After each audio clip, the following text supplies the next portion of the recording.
What's up, everybody? Welcome back to Empire on Deck. I am Roman. Let's jump right into Wednesday's action. First up, we have the Yankees and the Orioles.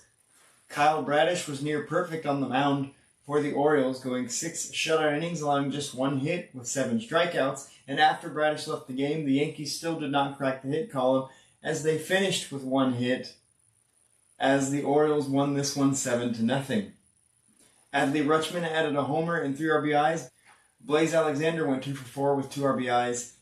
Parker Messick continues his impressive season for the Cleveland Guardians, going 6 2/3, 4 hits allowed, 2 earned runs, and 7 strikeouts on Wednesday.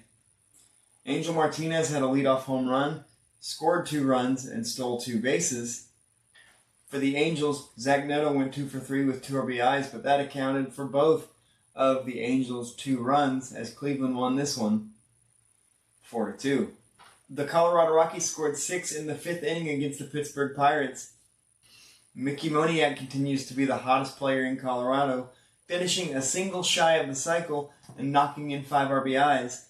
And in a season where we find ourselves talking about all these incredible rookies, from J.J. Weatherholt to Kevin McGonigal to Connor Griffin to Chase DeLauder, I could go on and on. I feel like the guy that is not getting enough credit because he plays in Colorado is TJ Brumfield, who went 3 for 4 with a homer and a double on Wednesday night, but he's hitting .277 so far in his rookie campaign, and I definitely feel like his performance is being overshadowed. This guy does not look scared at the plate against anyone. Ryan O'Hearn did hit a homer for the Pirates, but it was the Rockies that came out on top in this one, behind Moniak and Rumfield, 10-4. Louisville, Kentucky native Dalen Lyle continues his hot hitting in Cincinnati as he went 2 for 4 with a homer and 3 RBIs against the Reds. Joey Wiemer and Keibert Ruiz added 2 RBIs apiece. Tyler Stephenson did hit a grand slam for the Reds, but it wasn't enough as the Nationals won this one 8-7. And I feel like I have to bring it up as the Nationals are hovering around 500 at this point in the season, and they're very competitive on offense. But the Nationals continue to have the worst defense in all of baseball, and their pitching is not very good. Their offense is proving to be playoff caliber, though. So this team with all these young players really needs to shore up their pitching and defense if they ever hope to contend for real. Sonny Gray went 6 innings pitched, allowed just 2 hits, 1 earned run, and 6 strikeouts. Trevor Story went 2 for 3 with a homer, and Cedon Rafaela added a pinch hit home run as the Red Sox beat the Phillies 3-1. The Toronto Blue Jays finally slowed down the red-hot Tampa Bay Rays as Dylan Cease went 7 innings pitched, allowed just 3 hits, 1 earned run, and 9 strikeouts. Griffin Jacks went 5 shutout innings for Tampa, allowing just 4 hits.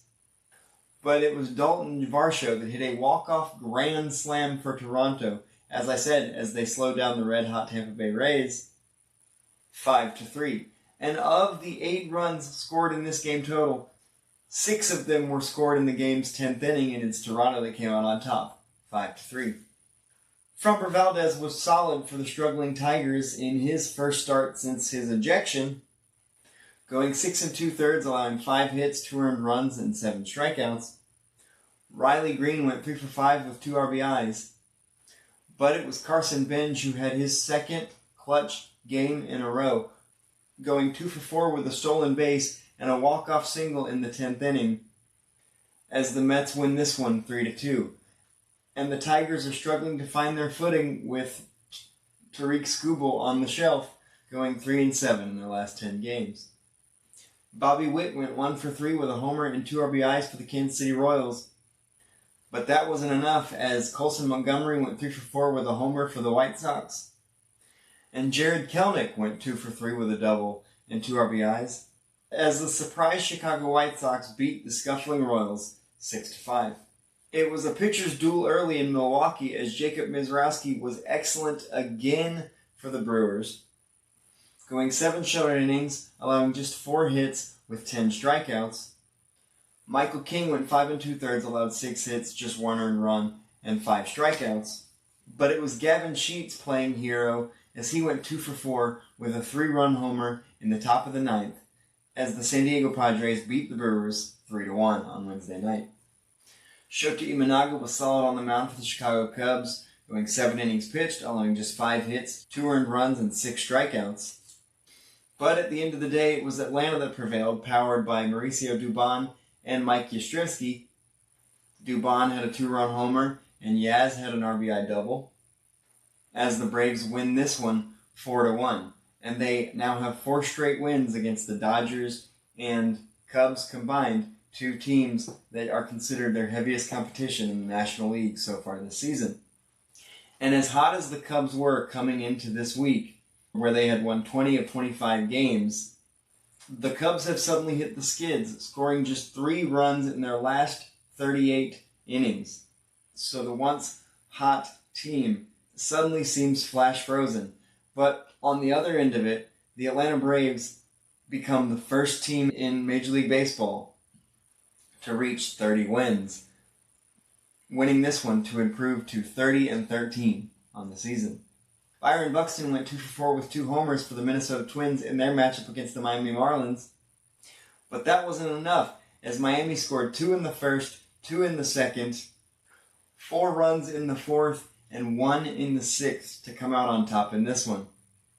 Xavier Edwards went 2 for 4 with a double and a triple for Miami.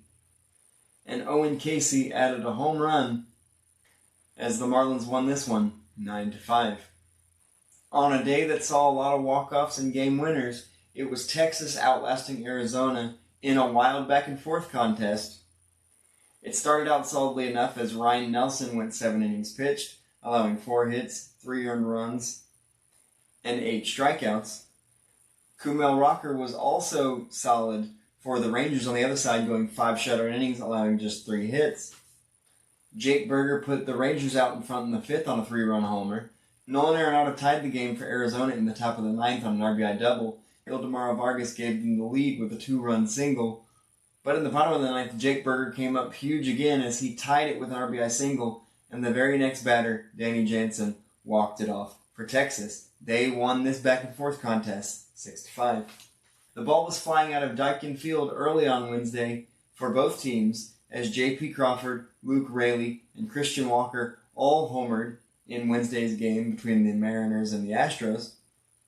But it was Zach Cole of the Astros that played hero late as he had an RBI walk-off single in the 10th.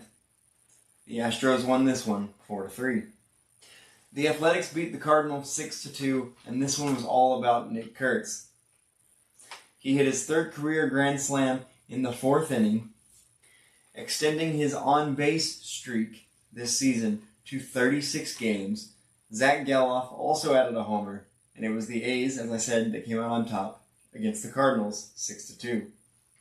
And in the last game of the night, the Dodgers blanked their arch-rival Giants.